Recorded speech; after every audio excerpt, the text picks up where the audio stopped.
Scorching heat and storms making tomorrow a WRAL weather alert day. What new models show about the timing for damaging winds and heavy rain. Then a fight over fishing. How efforts to protect one industry could cost shrimpers and you this summer. Cell phone crackdown. The new rules your student will have to follow, and even some staff. Ooh, buddy. It was a hot one today, don't you think? I mean, it's not even technically summer yet. We're already in the mid-90s. 94 at RDU today. Thank you for joining us here at 7 o'clock. I'm Dan Haggerty. It is only going to get hotter tomorrow, but the weather has a little bit more in store for us than just that. Thursday is a WRAL weather alert day. So, Kat, this is just kind of the way it goes. It gets hot, we get those summer thunderstorms. Absolutely, Dan. Tomorrow, more intense heat and more intense storms than what we've had today. 94 was the high at RDU, 93 in Fayetteville, the hottest day so far this year in the Triangle. Not for long when you see the 7-day, though. And the storms that we had moving through Person County earlier have completely fizzled out. Even the shower near Hillsborough is dying down. Tomorrow is a different setup for us, though. With the front moving in, we'll watch for storms primarily between about 5 and 11 p.m. and the main impact would be for damaging wind gusts. Let's talk a little bit more about this level 2 severe weather threat. It's for the areas in yellow, including all of the Triangle, and that's why tomorrow is a WRAL weather alert day. We automatically issue one when we're under a level 2 or higher severe weather threat. The heat index forecast between about 100 and 105 in the Triangle. It's going to be sizzling hot. All of this heat and humidity acts as thunderstorm fuel out ahead of these storms. So let's talk about this cold front. Once this moves in, we're going to have a lot of energy ahead of these storms. I'll walk you through the hours when the storms are more likely in your town coming up on Futurecast. All right, Kat, thanks very much. This is Brian Schrader in the WRAL Live Center. And all new in the past 30 minutes, protesters have wrapped up a demonstration in downtown Raleigh where they were calling for Governor Stein to veto a couple of bills that would crack down on immigration in North Carolina. I want to show you some video that we shot just a little while ago. At the height of the demonstration across from the executive mansion, our crew said there were about 100 people gathered there.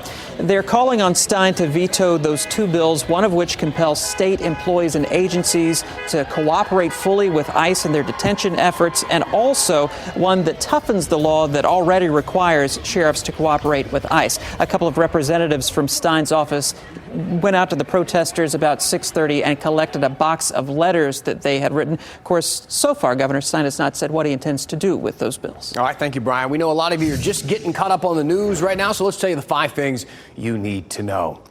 A woman faces some charges connected to that Raleigh puppy mill bust from earlier this month. This is Aurora Garcia Mosso. She faces 6 counts of cruelty to animals.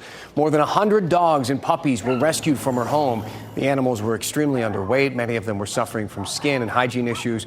Many of those dogs rescued have already been adopted and are finding new, loving homes, which is great news. A Lenovo employee was robbed at gunpoint in the middle of the day at RTP. Think about that. So Wake County deputies say this happened yesterday afternoon at one of the parking decks on Development Drive. They say the man stole the employee's Toyota Land Cruiser and drove off. Deputies found the car abandoned about 1.5 miles away, and that suspect is still on the run. A sweeping foster care reform bill is headed to the governor's desk. It adds some state oversight to North Carolina's foster care system. The House unanimously approved minor changes from the Senate that was made to this bill today. The bill was a big piece of the WRAL documentary that exposed a lot of the gaps in the foster care system. You can watch our documentary, Broken Foster Care in North Carolina, on the WRAL YouTube page. A big move to grow Wendell. The town breaking ground today on a new commerce center. It's a 190-acre industrial site right off of I-87. The first phase includes 3 buildings and nearly 500 square feet of space, with much more to come by 2026. We'll keep our eyes on that developing story. Wake Forest has a new police chief. This is Julius Jefferson. He's going to take over the role after serving as the interim since February. Jefferson takes over for former chief Jeff Leonard, who retired earlier this year. So Julius has been with the Wake Forest Police Department for nearly 20 years. He knows his way around.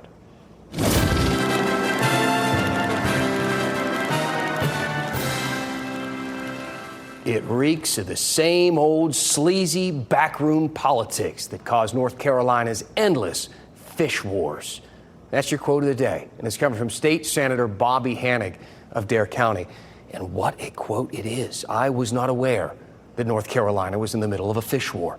one that apparently has been going on for quite some time. And the battlefield isn't the water, it's at the state legislature. Today, the Senate advanced a bill starting a pilot program for flounder fishing, but restricting shrimp trawling. So the flounder people, they love this. They support the bill. The shrimp people, not so much. They're against it. Boom, fish war. What this all could boil down to, no pun intended, is more expensive shrimp at the grocery store and your favorite seafood restaurant, maybe even shutting down.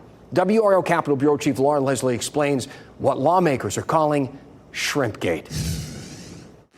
Yeah, this all started out as a bill that would guarantee a flounder and red snapper season for fishermen in North Carolina, but an amendment was added to it yesterday that would ban shrimp trawling in the most productive area, the Sound.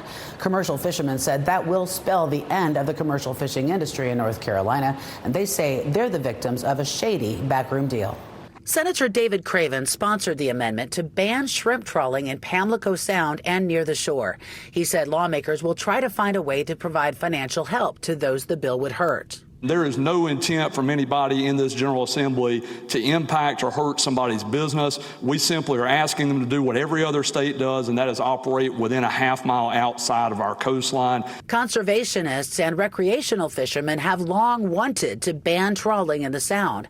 They say it's killing juvenile fish that are desperately needed to restore the state's depleted fisheries. Something that's good for North Carolina, for our coastal ecosystem, and for the next generation. Senator Bobby Haining represents coastal counties. He was furious about the last-minute maneuver. The amendment reeks, I'm telling you, it reeks of the same old sleazy backroom deals and backstabbing by special interest that have fueled the endless fish wars in North Carolina. The bill passed the Senate 41-4. Only 4 coastal Republicans voted against it. Obviously, this is as bad as you can get, in our opinion, for our industry. Glenn Skinner leads the North Carolina Fisheries Association, which represents commercial fishermen. He says the income shrimping brings in keeps that industry alive. 75% of the shrimp on average are harvested in our estuaries where they're trying to close. It's going to take it off the consumers' plates. It's going to put these guys out of work. The final Senate vote is scheduled to take place tomorrow. After that, the bill goes back to the House. Laura Leslie, WRAL News, Raleigh. So you heard Laura mention there North Carolina's depleted fisheries. And it's true. The amount of southern flounder fished in our state has plummeted over the past 30 years. The North Carolina Division of Marine Fisheries reports we went from over 5 million pounds of flounder in 1994 to 500,000 pounds in 2023. And then the state just straight up canceled flounder fishing for the season in 2024. As for the shrimp, and it is worth noting that the restriction our state Senate is considering is already a thing in Virginia and South Carolina with our neighbors. And they still do pump out millions of pounds of shrimp every year. And that's because a lot of them do their shrimp trawling out in the ocean instead of in the Sound. But North Carolina shrimpers say their boats aren't big enough to do that. This bill still has a long way to go, but we're going to keep an eye on it and let you know what happens.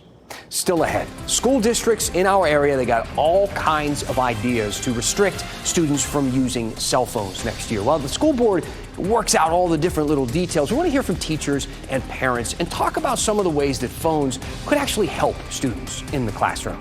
Plus, is social media ruining the Appalachian Trail? Some researchers think it is. That's tonight's One Last Thing. We're back after this.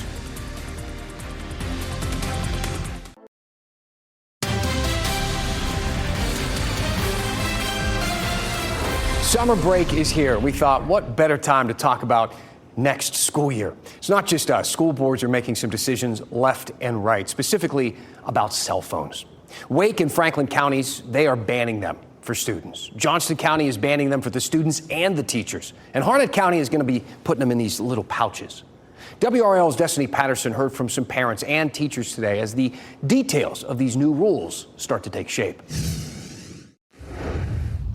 School's out, but school leaders are still working, many with a focus on cracking down on cell phones, something one Harnett County parent is happy about. Children need to focus on school when they're in school. Some school boards are taking a new approach to enforcing their cell phone policies. Harnett County middle schoolers and high schoolers will have to turn off their phones and put them in locked yonder pouches. Some parents voice concerns about the cost of the pouches and not having accessibility to their children. Jennifer Roderick disagrees. I think the pouches are a great idea. Districts like Wake and Franklin counties are requiring phones to be put away during instructional times. But over in Johnston County, they're taking it up a notch, putting restrictions on both students and teachers. Ironically, the majority of phone use for us is relative to students. We use apps on our phone that are educational. Johnston County teachers are only allowed to use their phones for emergencies or when they're not supervising students. Multiple teachers met up with me to share their concerns. In the elementary sector, we are instructing and supervising students at all times. If we are going to talk about teachers as professionals, then we have to understand we don't talk on our phone when we're teaching class. They're calling on the school board to revise the policy to take staff out of the conversation or make it clear that they can use their phones for educational purposes. The implication of the wording of this policy is frankly insulting to our professionalism and calls into question whether or not we as professionals can discern what's appropriate in terms of cell phone usage. In a previous meeting, a Johnson County School Board member said that they would be open to revisiting that policy. You can find a list of the policy changes that we found on our website at WRAL.com. Destiny Patterson, WRAL News, Harnett County. All right, thank you to Destiny for that report. And we have talked a lot about phones in schools here at 7 o'clock. We've done at least 3 different in-depth segments on the subject. You can see my hair get grayer in each one of them. We talk about what teachers have to say about all of this, what students say about all of it, suggesting some alternatives, so much more. If you missed these stories, you can check them out on the WRAL YouTube page. Now, most of the time, the conversation about phones in schools does focus on the negatives, and it's true. There have proven to be a lot of negatives. They can be a real problem. But they can also be a useful tool in the classroom. Many teachers already use phones as part of their lesson plan. UNC Charlotte has tried a technology called Poll Everywhere. This is one of their demo videos. Prompts show up on a screen at the front of the room, and then students can answer on their phones. This can be used for classroom polling, for pop quizzes, for competitions, and more. Lots of ideas. UNC Charlotte said the program added a flavor of a gaming approach, allowing students to be more engaged with the material. And gamification is sort of this buzzword in parts of education nowadays. It means adding elements like storytelling and problem solving, competition, reward systems, all of those sorts of things into everyday lessons. Quizlet has a digital flashcard situation. They let teachers generate review games for students. Their students can answer questions right from their device, competing individually or competing in teams. Goose Chase, this turns a lesson into a digital scavenger hunt. For example, a California history course, it asks students to write a poem about redwoods, write a story about a Hollywood star, and then shoot a video about a groundbreaking tech product in Silicon Valley. It all happens right there on the student's phone. There are many other programs like this. There's Classcraft, Kahoot, Class Dojo. All of them are some of the more popular ones. Phones can be a part of the learning process, a tool that students can use. And it can also be a subject that students can study. After all, phones are a part of our everyday adult lives, aren't they? And schools have tweaked and added curriculum over time. I mean, we didn't study personal finance when I was in high school, but today in North Carolina, finance literacy classes are required. So why not digital literacy? There are some groups working on this sort of thing too. The Center for Humane Technology has a youth toolkit with a 30 to 60-minute lesson on the economy of attention, how brains respond to social media, how students can take control of their social media use, and so much more. Starting next school year, public schools in North Carolina will start using a program called Learning.com. It's a program for students between kindergarten and 8th grade, and it'll teach them about online safety, computer fundamentals, AI literacy, computer science, all these sorts of things that are kind of changing every single day. We should all be learning about this stuff. What a great idea, though, right? Now, I know we've got a whole range of opinions out there when it comes to phones in schools or phones with kids in general. Like I said, we've done multiple segments about this before, but is there something else that we are missing? I'm sure there is. Do you want to know more about that learning.com program? There's more to talk about there, too. Let me know. Send me an email, dan@WRAL.com. What else do you want the local news to talk about? This is your newscast. Take part in it. We will definitely answer your questions. Tell me what's on your mind, and we will go in depth.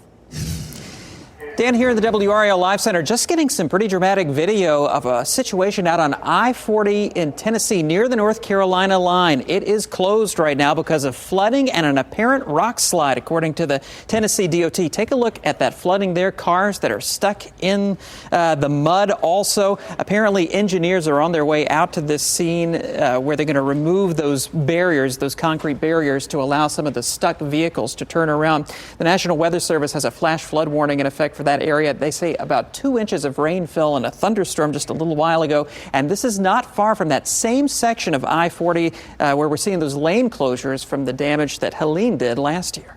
I was just thinking about that same thing, Brian. That is that section of roadway there that has caused so much concern for that area. Kat Campbell joining us now as we anticipate more severe weather tomorrow and some of those summertime thunderstorms to roll through. Absolutely. I'm feeling for those folks in Haywood County. Not only did they have Helene, they also had major flooding from Fred. And of course, now they're dealing with these summertime flash flood threats. For us, we're going to be watching for some severe storms tomorrow evening. It is a WRAL weather alert day. The other big story is the major heat on the way this week. It's only going to get worse once we get to the weekend and early next week. It's still 91 at RDU right now, 90 in Fayetteville. The heat index remains at 97 in the Triangle and Goldsboro. Feels like 99 in Clinton with an actual air temperature of 90 degrees. Now, Roxborough, you're in the 70s, but that's because you saw some rain.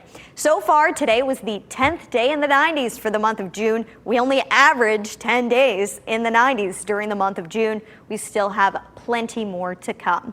Over the weekend, let's talk about the temperatures and the heat index. Notice, though, I want to start, it's partly cloudy for the weekend. We finally get rid of the thunderstorm threat for the weekend. 91 Friday with a heat index of 92. That's going to be the best feeling day of the next 7. So if you want to do something outside, Friday is going to be your best bet. It's 93 Saturday with a heat index of 99. 97 degrees, the actual temperature on Sunday. The heat index closing in on 105.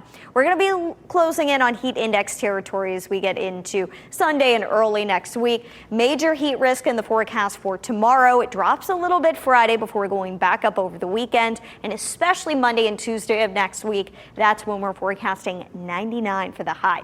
The dual Doppler 5000 radar showing the storms from earlier in the triad really fell apart as they moved through. Still, Roxborough had a good dose of rain earlier. At least it cooled you down to the 70s, although it's still humid. Tomorrow, the thunderstorm threat is higher because we've got a cold front. Today, it was just a couple of pop-up summertime thunderstorms, but there wasn't really a trigger for storms. Tomorrow, there will be with that front moving in. Still, it's dry the entire first half of the day tomorrow. It's not until we get closer to the evening hours that we start to see our storm threat climb, especially after about 5 o'clock. We can't rule out a storm between 2 and 5, but it's after 5 o'clock that I think the radar will really become more active, and we could see a pretty active radar continue through about 11 o'clock or midnight tomorrow night. And hour-by-hour storm chances peak just after 6 o'clock. Here's your 7-day forecast, 90s across the board, low temperatures in the 70s. Monday and Tuesday, 99 degrees. The big change is after tomorrow, storm chances drop significantly. A 20% chance Friday and just 20% chances next Tuesday and Wednesday. You get a break from the storm chances, not a big break from the heat. Friday's as good as we get for a temperature dip, Dan. I'm putting triple digits. I'm betting on it. I'm putting $5 down. I would be shocked if we pull the plug on that. I think we're just waiting until we get a little bit closer to early next week to go that high. All right. Thank you, Kat. One last thing tonight. Is the Appalachian Trail becoming too popular? Why researchers are blaming social media for damage and overcrowding along one of the state's most historic destinations. That's next.